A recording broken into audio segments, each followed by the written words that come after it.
అధికారంలో ఉన్నట్టు కాళ్ళు ఎగరేసుకుంటున్నారు. చేయనండి. కానీ ఎర్ర బుక్ అని వాళ్ళు ఇప్పుడు ఎర్ర బుక్ రాజ్యాంగం అని భయపడిపోతున్నారు రా స్వామి. మొన్నటి వరకు మీసాలు మెలేసి అబే నాకేమవుతూ తోపుతురం ఏమన్నారు ఆయన తమ్మినేని గారు, రథం ఏదో వస్తుందంట, అందరికి కస అన్నాడు. అయిపోయింది. కార్యకర్తల పైన ఎక్కిపోయాడు ఆయన.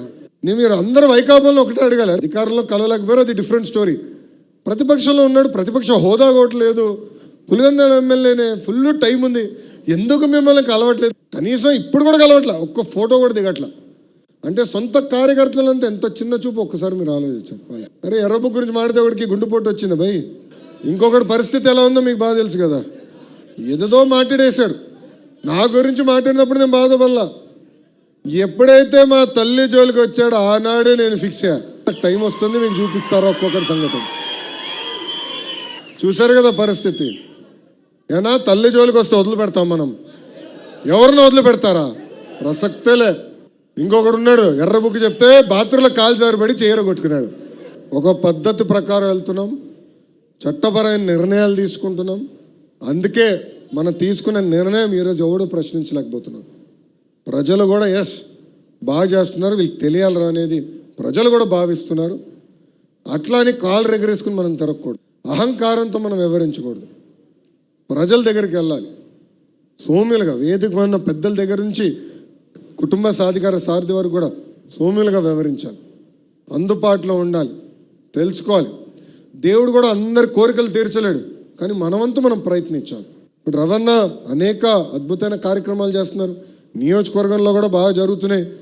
కానీ నేను కోరేది కూడా ఏంటంటే, మన వార్డు అధ్యక్షులు ఉంటారు, మండల అధ్యక్షులు ఉంటారు, అధికారులు వాళ్ళు గుర్తించాలా, వాళ్ళు అడిగింది కోరిన పనులు చేయాల్సిన బాధ్యత కూడా వాళ్ళ పైన ఉంది. అలాంటి డైరెక్షన్ ఇవ్వాల్సిన అవసరం కూడా రవాణా పైన ఉంది. అలా అని మీరు చట్టాన్ని ఉల్లంఘించి చెడ్డ పేరు పట్టుకు తీసుకొస్తే వదిలిపెట్టాను, నేనే వస్తా కర్ర పెట్టుకుని. ఎందుకంటే ప్రజలు ఒక బాధ్యతతో మనం గెలిపించారు. 94% అండి, ఎప్పుడు రాని విధంగా మనకు వచ్చింది. నేను ఎప్పుడు నా కళ్ళ కూడా ఉంచలే ఇన్ని సీట్లు మనకు వస్తాయి. కానీ ప్రజలు గెలిపించారంటే ఒక బాధ్యత ఇచ్చారు. సో ఒళ్ళదేరు పెట్టుకుని అందరం పనిచేయాలా, కష్టపడాలా, వాళ్ళ సమస్యలు మనం పరిష్కరించాలా, ఆ దిశగా మనందరం పనిచేయాలని ఈ సభాముఖంగా నేను కార్యకర్తలందరూ నేను కోరుకుంటూ 2 విషయాలు ప్రధానంగా నియోజకవర్గానికి వచ్చగల 2-3 విషయాలు చెప్పదలుచుకున్నా. అభివృద్ధి కార్యక్రమాలు అన్నీ జరుగుతారా స్వామి, డ్రైన్లు, రోడ్డు, అది నిరంతర ప్రక్రియ మన పార్టీలో, అది ఎటుకో చూసుకుంటాం. కానీ ఈ మీటింగ్ కార్యకర్తల గురించే కనుక మాకున్న సమాచారం మేరకు సుమారుగా 29 కార్యకర్తల పైన, పార్టీకి ఇచ్చిన సమాచారం మేరకు 29 మంది కార్యకర్తల పైన దొంగ కేసులు పెడతాం జరిగింది. ఇప్పటికీ 20 కేసులు తీయేస్తాం జరిగింది. ఆ 9 కేసులు ఏదైతే ఉందో అది ఎందుకంటే ఛార్జ్ షీట్ వేసినవి కొన్ని ఉంటాయి, ఆల్రెడీ ట్రయల్కి వెళ్ళినవి కొన్ని ఉంటాయి. అవన్నీ కూడా ఒక పద్ధతి ప్రకారం మేము ఫాలోఅప్ చేసుకుని డిసెంబర్ నాటికి అన్ని కేసులు కూడా తీపిచ్చే బాధ్యత తెలుగుదేశం పార్టీ తీసుకుంటుంది. గతంలో పనిచేసినప్పుడు ఉపాధి హామీ కానీ అన్ని బిల్స్ పెండింగ్ ఉన్నాయి. దాదాపు 90% మనం క్లియర్ అయింది, ఇంక 10% పెండింగ్ ఉంది. పెండింగ్ కూడా ఎందుకుందో 2 విషయాలు ప్రధానంగా. దాంట్లో కొన్ని వర్కులు చేసిన వర్కులు ప్రీ క్లోజ్ అయిపోయినాయి, పనులు అవసరం లేదని కేంద్ర ప్రభుత్వానికి వాళ్ళు లేఖ రాసి గల అది లాక్ చేస్తారు. సో పేమెంట్ చేయలేకపోతున్నాం. కేంద్ర మంత్రి గారితో స్వయంగా బాబు గారు మాట్లాడారు, దానికి ఒక విధానం ఎతికి దాన్ని ఎట్లా చేయాలని దానిపైన కొంత వర్కౌట్ చేస్తున్నాం. రెండోది విజిలెన్స్ పెట్టి చేసిన మంచి పనులు కూడా 10%, 15%, 20% హోల్డ్ చేశారు.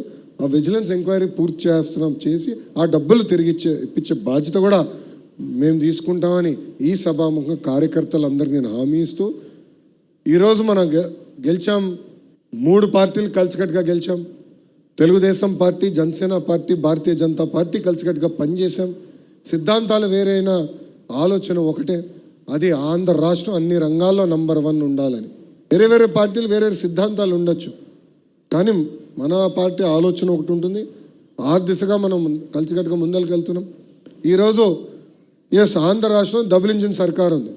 కేంద్రంలో నరేంద్ర మోడీ గారు, ఆంధ్ర రాష్ట్రంలో బాబు గారు, ఇద్దరు కలిసికట్టుగా పనిచేస్తున్నారు కనుకనే మనం ఈరోజు ముందరికి వెళ్ళగలుగుతున్నాం.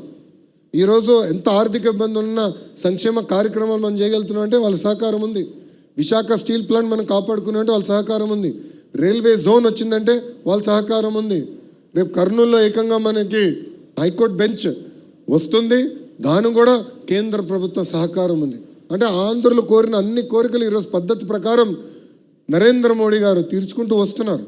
అందుకే మన యోగా డేకి నేను వస్తానంటే ఒక పట్టుదలతో, ఒక కమిట్మెంట్తో, వాళ్ళు అడగపోయినా ఒక రికార్డ్ సాధించాలని 3 లక్షల మందితో ఒక రికార్డ్ సాధించి గౌరవ ప్రధానమంత్రి గారికి ఒక కానుకగా మనందరం అందజేశాం. ఎందుకంటే కేంద్ర ప్రభుత్వం మనకు అంత సహకరిస్తుంటే మనం కూడా పనిచేయాలి. ఇంకో పక్కన మన పవన్ అన్న కూడా మనం తీసిన అన్ని నిర్ణయాలకు ఆయన సహకరిస్తున్నారు. నిలబడి మీరు చేయండి, మేము ఉన్నాం మీతో అని పదే పదే ఆయన కూడా చెప్తున్నారు. అందుకే 3 పార్టీలు కలిసికట్టుగా పనిచేద్దాం. చిన్న సమస్యలు ఉండొచ్చు, అది వేదిక మన పెద్దలు మేమందరం పరిష్కరిస్తాం, దాంట్లో ఎలాంటి డౌట్ లేదు. కానీ ఇక్కడ ఉన్న కార్యకర్తలు అందరూ కూడా చెప్తున్నా, no misfire, no crossfire, no విడాకులు. అర్థమైందా? కలిసికట్టుగా మనం అందరం పనిచేయాలి. చిన్న ఇష్యూలు వస్తాయండి, చిన్న కుటుంబం ఉన్నప్పుడే సమస్యలు ఉంటాయి.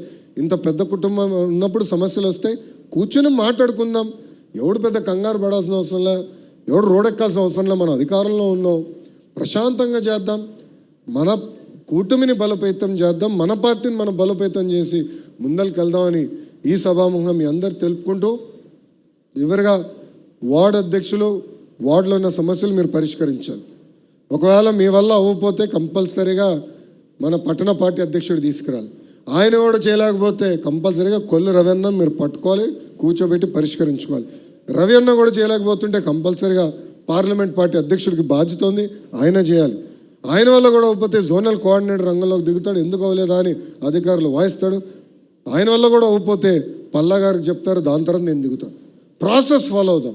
ఎందుకంటున్నానంటే అందరూ లోకేష్ గారికే చెప్పాలి, అన్ని సమస్యలు లోకేష్ గారే పరిష్కరించాలంటే. నేను మనిషినే స్వామి, బాగా కష్టపడుతున్నారు. రాష్ట్రాన్ని సెట్ చేయాలి, పార్టీని కూడా ముందరికి వెళ్ళాలి. గతంలాగా కాకుండా 2 జోడెద్దుల బండి, ప్రభుత్వం పార్టీ 2 జోడెద్దుల బండి సరిగా నడిపించాలని ఆర్ఎస్ఎలు కష్టపడతాం. అందుకే ఇక్కడ ఉన్న కార్యకర్తలు కూడా కోరేది ప్రాసెస్ ఫాలో అవుదాం. ఇన్ఛార్జ్ మంత్రి గారు కూడా ఉన్నారు, సుభాష్ ఉన్నాడు, యువకుడు, ఉత్సాహవంతుడు, మొదటిసారి ఎమ్మెల్యే అయ్యాడు, మొదటిసారి మంత్రి అయ్యాడు, జూనియర్ మోస్ట్, చాలా నేర్చుకుంటున్నాడు. నేర్చుకోవాల్సిన చాలా అవసరం కూడా ఉంది ఇంకా. కానీ చేయాలని తప్పన ఉంది, తక్కువ మాడుతాడు, అదే ప్రాబ్లం, మాడుతా. కానీ చేయాలని తప్పనుంది, కష్టపడాలని తప్పనుంది. ఆయన కూడా బాధ్యత తీసుకుంటాడు.